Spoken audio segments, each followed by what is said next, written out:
எனவே அந்த பெயருக்கேற்ற வகையிலே நாம் பணிபுரிய வேண்டும், பணிபுரிந்து கொண்டிருக்கின்றோம் என்பதை நான் முதலில் உங்களுக்கு சொல்லித்தர விரும்புகின்றேன். ஆசிரியர் பணி, அறப்பணி. அறம் என்றால் என்ன?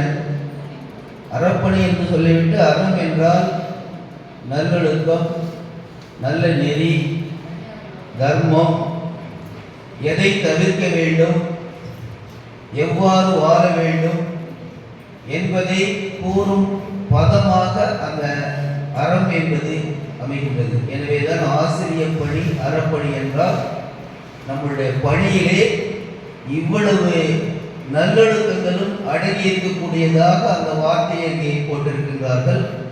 எனவே நாம் அந்த அறத்தோடு நம்முடைய பணியை நாம் செய்ய வேண்டும் என்பதை முதலில் கூறிக்கொள்கிறேன். ஆசிரியரின் பெருமை என்று எடுத்துக்கொண்டால் அறிவை விதைப்பவர், நற்குணங்களை வளர்ப்பவர், மாணவனின் வாழ்க்கைக்கு திசை காட்டுபவர். அறிவை விதைப்பவர், நற்குணங்களை வளர்ப்பவர் மாணவர்களிடையே, மாணவனின் வாழ்க்கைக்கு திசை காட்டியவர். ஒரு நல்ல ஆசிரியர் ஒரு மாணவனின் வாழ்க்கையை மாற்றினாலே அதுவே போதும். ஆசிரியருடைய வரலாற்றிலே சாக்ரட்டிஸ், அவருடைய மாணவர் பிளாட்டோ, அவருடைய மாணவர் அரிஸ்டாட்டில், அவருடைய மாணவர் அலெக்சாண்டர். அலெக்சாண்டர் உலகத்தையே தன் குடையின் கீழ் ஆண்டவர். அவர்கள் என்ன கேட்குறாங்க, உன்னால் எப்படி இந்த உலகத்தை ஆள முடிஞ்சது? அதுக்கு அவர் சொன்னது ரெண்டு பதில். நான் இந்த உலகிற்கு அறிமுகமானது என்னுடைய பெற்றோர்களால். உலகம் என் கீழ் வந்ததற்கு காரணம் எனது ஆசிரியர் அரிஸ்டாட்டில். அப்ப நம்ம ஆசிரியர் பணியை கையில் எடுத்துக்கொண்டு இருக்கின்றோம் என்றால் அது எவ்வளவு பெரிய சிறப்பு மிக்க ஒன்று என்று உணர்ந்து நாம் மாணவர்களை வழி நடத்தினால், அப்படி நடத்தியதால் தான் அந்த அலெக்சாண்டர் உலகத்தையே ஆண்டவர் தன்னுடைய ஆசிரியருக்கு முக்கியத்துவம் கொடுத்திருப்பார் என்பதை உணர்ந்து நம்முடைய பாதைகளை அமைத்துக் கொண்டோமானால் ஆசிரியர் பணி சிறப்பாக அமையும். ஒருவன் வாழ்க்கையில் வைத்தியரை, அதாவது டாக்டரை பார்க்காமலே அல்லது வக்கீலை பார்க்காமலே அவனது வாழ்க்கை நிச்சயமாக போகும். நல்லா இன்னும் போற்றபடியெல்லாம் ஏறினது இல்லை, பிபி சுகர் வரல, உடங்காதுக்காக டேப்லெட் சாப்பிட்டு. அதே சமயம் அவன் ஒரு ஆசிரியரை பார்க்கவில்லை என்றால் அவனுடைய வாழ்க்கையே போகும் என்பதுதான் நிதாசனம். அந்த அளவுக்கு ஆசிரியருடைய செயல்பாடுகள் முக்கியத்துவம் வாய்ந்தது, மாணவனுடைய மனதிலே இளமையிலேயே பதியக்கூடிய ஒன்று என்பதை நாம் மனதில் கொண்டு நம்முடைய பணியை தொடர வேண்டும். முசோலினி இரண்டாம் உலகப் போரில் எல்லா இடங்களையும் வென்று வருகின்றார். அவரால் வெல்ல முடியாதது ஒரே ஒரு இடம், அங்கு மிக குறைந்த எண்ணிக்கையில் தான் மக்கள் வாழ்ந்து கொண்டிருக்கிறார்கள். என்ன காரணம்? அவர்களை மட்டும் நம்மால் ஜெயிக்க முடியவில்லை என்று படை வீரர்களையும் படை தளபதிகளையும் கேட்கும் பொழுது அதற்கு அவர் சொல்றார், அங்கே வேற ஒன்றும் இல்லை, அங்கே ஒரு ஆசிரியர் கைட் பண்றாரு, நம்ம எப்படி போனாலும் நம்மளை தாக்கிடுறாங்க. அப்போ அவர் சொன்ன வார்த்தை, டீச்சர் இஸ் டேஞ்சரஸ் மேன். அப்போ கஷ்டம் தாயா, அவன் பல வழிகளில் வகுத்து வச்சிருப்பான், நம்ம எந்த வழியில் போனாலும் அட்டாக் பண்ணுறதுக்கு அவன் சரியாக இருப்பான். So that way the teacher's knowledge has to be exploited, not only now, in the ancient days. That we have to understand that. நம்மள மாதா பிதா அடுத்த ஸ்டேஜில் குரு தெய்வம் வச்சிருக்கிறாங்க. அப்போ உயிரை கொடுத்த அம்மா அப்பாவுக்கு அடுத்தபடியாக வச்சிருக்காங்கன்னா அந்த குரு ஸ்தானத்திலிருந்து அந்த அம்மாவாகவும் அப்பாவாகவும் பரிவோடும் கண்டிப்போடும் மானுடைய வளர்ச்சிக்கு நாம் செயல்பட்டால் நிச்சயமாக நமக்கு அதற்கான பல நன்மைகள் தெரிஞ்சோ தெரியாமலோ நமக்கு கிடைக்கும். நான் கிட்டத்தட்ட எனக்கு 1985 என்னுடைய கல்வி பணியை பூண்டி குப்பம் கல்லூரியில் தொடங்கி ஒரு 5 ஆண்டுகள் பிசிக்ஸ் ப்ரொஃபஸராகவும் 4 ஆண்டுகள் கம்ப்யூட்டர் ப்ரொஃபஸராகவும் இருந்து மாலை கல்லூரியிலே, பிறகு ஹையர் செகண்டரி 13 ஆண்டுகள் பட்டுக்கோட்டை பெண்கள் மேல்நிலைப் பள்ளியை பயின்று வேலை பார்த்து ஹையர் செகண்டரி எச்சம் வரும்போது வேண்டாம் என்று நம்முடைய சரபோஜி காலேஜிலே கவர்மெண்ட் காலேஜில் வந்து 2017 ரிட்டையர்ட் ஆகி இன்று உங்களுடன் இளமையுடன் உங்களோடு இருப்பதால் எண்ணத்திலும் செயலில் இருப்பதற்கு காரணம் உங்களோடு உங்களை பார்த்து காலையிலே வந்தவுடன் ஓட வேண்டும் என்ற எண்ணம் வருவதால் ஓடிக்கொண்டிருக்கின்றேன்.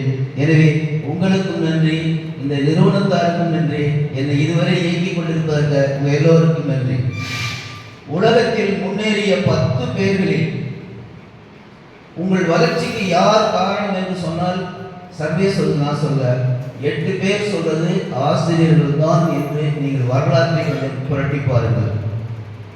அப்ப நம்முடைய கடமை என்ன? இவ்வளவு பெருமை சார்ந்த ஆசிரியர் பள்ளியிலே நமது கடமை என்ன? ஒரு எரியாத விளக்கு மற்ற விளக்கை எரிய வைக்க முடியுமா? ஒரு எரியாத விளக்கு மற்ற விளக்கை எரிய வைக்க முடியுமா? அப்ப நாம் பிரகாசமாக எரிந்தால்தான் நம்மை நம்பி இருக்கக்கூடிய மாணவர்களை பிரகாசமாக ஆக்க வேண்டும் என்றால் தினந்தோறும் நாம் கற்றல் வேண்டும். தினந்தோறும் நாம் புதிய செய்திகளுடன் வகுப்பறைக்கு செல்ல வேண்டும். 50% கிளாஸ் டீச்சிங்னா 50% அதர் தன் கிளாஸ் டீச்சிங், வாழ்க்கை கல்வியை நாம் சொல்லிக் கொடுக்க வேண்டும். அதற்கு நாம் பல புற செய்திகளோடு நீங்கள் சென்றால் நிச்சயமாக நான் கூறுகிறேன், உங்களுடைய வகுப்பறை என்பது உங்களுக்கு ஒரு வகுப்பறையாக தெரியாது, மாணவர்களால் கொடுக்கக்கூடிய வரவேற்பு அறையாகத்தான் இருக்கும் என்பதை நான் எனது வாழ்க்கையில் 40 ஆண்டு காலம் ஆகிறது. எனக்கு இதுவரைக்கும் சர்வீஸ் மட்டும் 85லேருந்து 25 வரைக்கும் 40 ஆண்டுகள் உயர்கல்வி பள்ளியில் மாணவர்கள் சந்தித்துக் கொண்டிருக்கின்றேன். எனக்கு அந்த வரவேற்பு கிடைத்துக் கொண்டிருக்கிறது என்பதை நான் பெருமையுடன் இங்கே நான் கூறிக்கொள்கின்றேன். அது மாதிரி நீங்களும் வர வேண்டும் என்று ஆசைப்படுகின்றேன். ஒரு டாக்டர் ஒரு சின்ன மிஸ்டேக் பண்ணாங்கன்னா ஒருத்தருடைய லைஃப் தான் அஃபெக்ட் ஆகும். ஒரு என்ஜினியர் மிஸ்டேக் பண்ணாங்கன்னா ஒரு பில்டிங் தான் அஃபெக்ட் ஆகும். ஆனால் நம்ம டீச்சர்ஸ் சொசைட்டி ஸ்டூடெண்ட்டை போய் நியூட்ராலிட்டி இல்லாமல் நம்ம பேசுகிறதுக்கும் நம்ம செயல்படுறதுக்கும் சம்பந்தம் இல்லாமல் அவன்கிட்ட ஒரு மாதிரி பேசிட்டு வெளியில் வந்தால் நம்மளுடைய செயல்கள் வேறுபாடாக இருந்தால் அவன் எப்படி ஆசிரியர் சமுதாயத்தை மதிப்பான்? நம்மளுடைய சொல்லும் செயலும் சரியாக இருக்க வேண்டும். அதனால தான் டீச்சர்ஸ் மிஸ்டேக் பண்ணால் the entire generation will be affected அப்படிங்கிறோம். மற்றவங்க எல்லாமே என்ன தப்பு பண்ணாலும் ஒன்றும் சொல்ல மாட்டாங்க. டீச்சர்ஸ் பண்ணாச்சுன்னா பேப்பரில் போட்டு கேள்வி கிழிச்சிடலாம். இவெல்லாம் ஒரு வாத்தியாரா, இவன்கிட்ட புள்ள படிக்குதா? இதே டாக்டரோ என்ஜினியரோ பண்ணால் செய்ய மாட்டாங்கிறாங்க. ஏன்னா நம்ம மேலே அந்தளவுக்கு ஒரு சொசைட்டி ஒரு ரிகார்ட்ஸ் இருக்குது. நீங்கள் எந்த மூலை முடிவில் போயினாலும் உங்கள் ஸ்டூடெண்ட் சார் வணக்கம்மா. அப்போ நீங்கள் எங்கேயாவது ஒரு தப்பு பயிரினோட அங்கே ஒரு பையன் இருப்பானே, தூணிலையும் இருப்பார், திரும்பி இருப்பார், கடவுள் மாணவன் இருப்பான். நீங்கள் சொசைட்டிக்கு வந்துட்டீங்கன்னா அந்த பையன் இருந்தாவே நம்ம ஒழுங்காக இருப்போம். அடுத்தது ஒரு சுப்ரீம் கோர்ட்டு ஜட்ஜு, ஒரு 2 நிமிஷம் பிடிச்சாங்க. சுப்ரீம் கோர்ட்டு ஜட்ஜு மோகன் அப்படிங்கிறவர் தன்னுடைய ஆசிரியருக்கு 85 வயது ஆயிடுச்சு, உடல்நலம் இல்லாமல் இருக்கிறார். அவரை பார்க்க சென்றிருக்கிறார். அப்போது அவர் என்ன சொல்லுகிறார்? ஐயா, நான் மோகன் வந்திருக்கிறேன். அவர் வந்து சுப்ரீம் கோர்ட் ஜட்ஜு. அதுக்கு அவர் என்ன சொல்றாரா? சுப்ரீம் கோர்ட் ஜட்ஜ் ஐயாவா? அந்த ஆசிரியர் சொல்றது 85 வயசுல சுப்ரீம் கோர்ட்டு ஐயாவா, ஜட்ஜ் ஐயாவான்னு அவர் சொல்றாரு. இவர் சொல்றது இல்லையா, நான் உங்கள் மோகன் வந்திருக்கிறேன். அதுதான் நமக்கு கிடைக்கக்கூடிய ஒரு பெரிய அங்கீகாரம். ஒரு முறை இன்ஃபோசிஸ் நிறுவனுடைய மனைவி சுதா சத்தியமூர்த்தி ஒரு பெரிய நிகழ்ச்சியிலே குத்துவிளக்கு ஏற்பதற்காக மேடைக்கு செல்கின்றார்.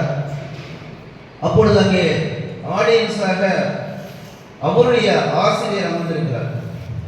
உடனே அவரை வரவழைத்து அவரை கும்பிட்டு காலில் விழுந்து வணங்க போகிறார். அவர் வேண்ட அப்படியே தூக்கி விட்டுறார். அதுக்கு பிறகு உத்தரவு ஏற்கிறார்.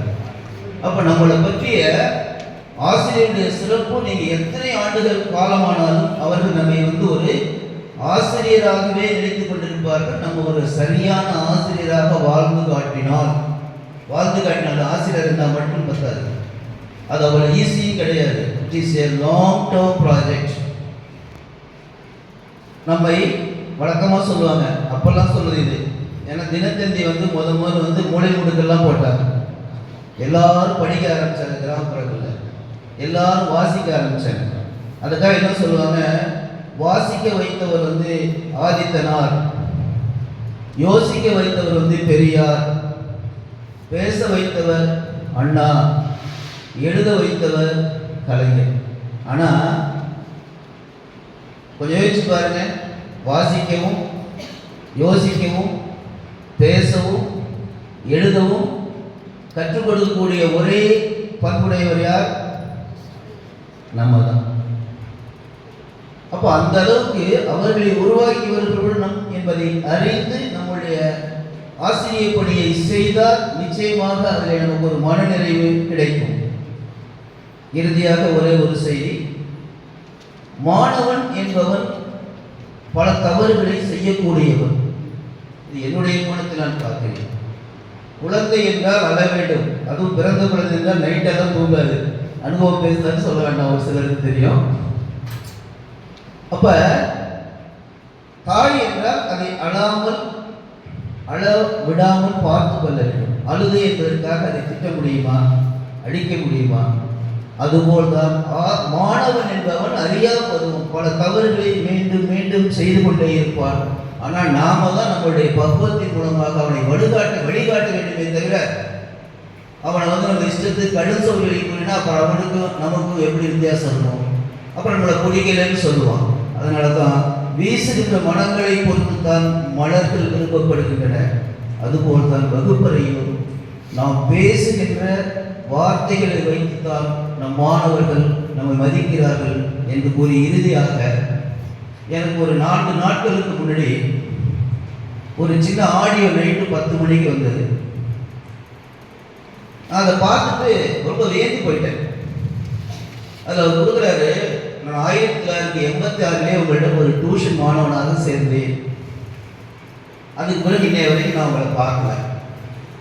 இப்போதான் கேள்விப்பட்டேன் நீங்கள் ரிட்டையர்ட் ஆகி இந்த நிறுவனத்தில் வேலை பார்த்துட்டு இருக்கீங்க. நான் உங்களை பார்க்கணும், சும்மா நல விசாரிக்க பார்க்கணும். நான் இன்னைக்கு கலெக்டர் ஆஃபீஸில் எஸ்பி ஆஃபீஸில் இன்ஸ்பெக்டர் ஆஃப் போலீஸாக இருக்கிறேன். நல விசாரிக்க தான் சார். அது சொல்கிற வார்த்தை முக்கியம் இல்லை.